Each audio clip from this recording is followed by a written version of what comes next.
maoni ya baadhi ya wakazi wa kaunti ya Nakuru. Na hivi sasa tunaenda wapi?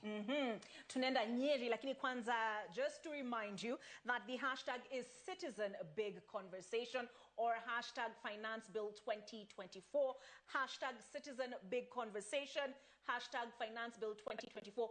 Do get your voice heard in this big conversation. We are looking out for what you have to say, but some of those big issues that were raised by those Kenyans are concerns around what will the Finance Bill 2024 mean for the cost of bread, what will it mean for edible oil, there is the eco levy we've been talking about, the motor vehicle tax. So, but as far as the edible oil is concerned, we have Kamau Mwangi, who is in Nyeri County, and he's speaking to residents, and they have, my understanding is that they have lots of views on issues, especially to do with edible oil, and I guess that's where he'll start, edible oil and spare parts.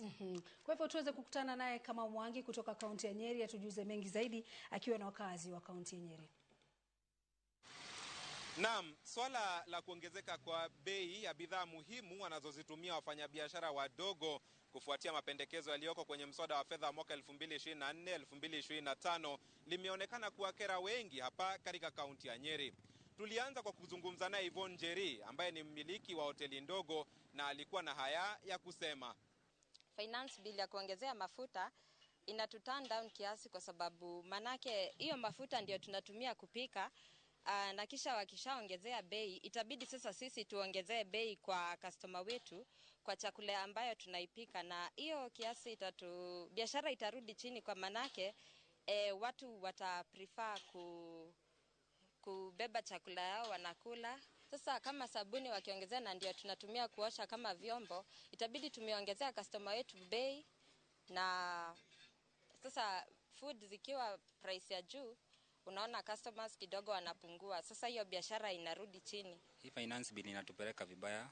Juu sasa unaona wameongeza ushuru vitu za bodaboda. So tunaona inatufinyiria sana kama sisi watu wa sekta ya bodaboda. So itabidi sasa tuongeze bei katika customers zetu. Ya tuseme vitu kama battery ya bodaboda sasa inatoka 1500. So unaona hiyo finance bill ikipita itatoka kutoka 2000 na so itatufinyiria sana juu sasa ile pesa tunapata katika sekta ya bodaboda utaweza kuifanya service. Customer alikuwa mzuri kwako. Ukimwambia umeongezea na 1000 juu, anasema ai unaniibia. Sasa utafanya aje? Si customer atapotea. One thing, auto spares hata wao ndio tunaenda kununua kwao. Wao wameongezea bei. Wakiongezea bei na sisi tunaongezea. Whereby hatutapata gari mingi zitabaki zikiwa zimelala nyumbani. Utapata hata mafuta itaongezeka. So ujue hiyo hata kurudi kwa mfuko kununua mafuta ni shida. So hata sisi jameni, serikali tuhurumie. Na kwa wakazi hawa wanasema kinachowakera zaidi ni matamshi ya Rais William Ruto alipokuwa anazungumza na runinga moja ya kimataifa kwamba ana nia ya kuongeza asilimia ya ushuru wa kitaifa kufikia asilimia 22 atakapokuwa anaondoka mamlakani, hofu yao ikiwa ni biashara zao zitakuwa zishafifia. Hii finance bill, acha mimi niongee yangu. Asiongezee anything.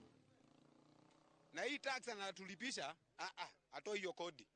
Hiyo kodi hatujui hata kwanza kwenye inaenda, hatusaidii. Wakiingia walituahidi kuwa wanaangalia mwanabiashara wa chini, lakini sasa hatuoni hivyo, manake kuongezea mafuta ya kupika wanatukishukisha chini kiasi. Sisi kama watu wa sekta ya bodaboda, wakati alikuwa anafanya kampeni huko alikuwa anasema serikali ni ya watu wa bodaboda, mama mboga, lakini kwa sasa sisi kama watu wa bodaboda wanatufinyiria sana. Sio venye alikuwa anasema, sio venye anatenda. Sasa mimi hata kuongeza bodaboda ingine sitaweza, juu sasa hata bodaboda ziko na bei kali. Sasa inabidi nikae na kale kangu kamzee.